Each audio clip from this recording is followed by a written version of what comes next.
Cirque du Soleil Varekai is headed to the World Arena for 8 performances starting on New Year's Eve. Our John Martin and photojournalist Mike Byram headed to Milwaukee, Wisconsin, like a couple of girls just hanging out. On a field trip. On a field trip, yeah. Right? Check it out. Good morning from backstage, behind the scenes here at Cirque du Soleil with Fernando, who is coming to our town. We're in Milwaukee now. We're coming to Colorado Springs. You're going to be the lead. You're Icarus. I play the character Icarus in the show Varekai from Cirque du Soleil. Yes. And this is your first time. You've been in other performances before, but you're transitioning from a supporting cast member to the lead.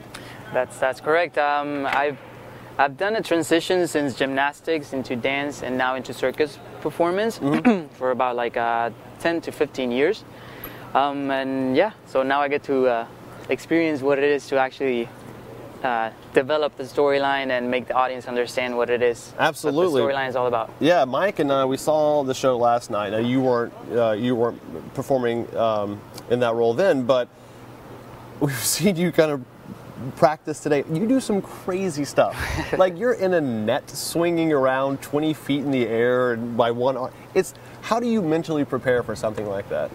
You know, you do it for so many years that it's kind of like a second nature to you. So it's like you learn how to walk since you're a kid. So you're walking, but this is something that you do so much and you breathe it so much that it's just a passion. So you just naturally do it, and you don't think of the height.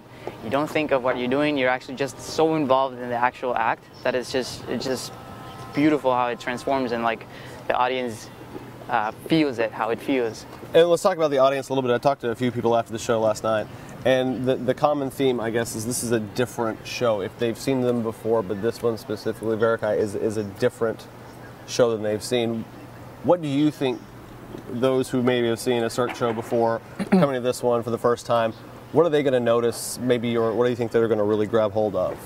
Well, if you haven't seen any Cirque du Soleil shows before, this is the perfect one to see first. And if you have seen other ones, this is also perfect because it's one of the shows that captures very perfect the essence of Cirque du Soleil. It has a brilliant storyline. The costumes are great. The music is beautiful. Like the acts are amazing. So it gathers everything like very collectively, and it works in harmony together to develop the storyline and to show the audience. So I can assure you, there's nobody that's gonna leave that's gonna be like, it was okay. It's gonna be like, it was amazing. And it's such a positive. It's a funny show. It's a positive show. There's like a message of hope as well. So it's definitely there are some darker performances, but this one is definitely you kind of walk out uplifted. So I encourage everyone to come see it in Colorado Springs. Y'all are going to be at the World Arena starting on New Year's Eve, running through Sunday. Tell people to come. Come. It's a show for all ages, for young kids, for older adults. I assure you, you're going to have a lot of fun. He says it better than me, so just focus on him. You better look at it anyway. Making him laugh. That's right. You can actually register to win a pair of tickets through today on our website. Be sure to log on to fox21news.com.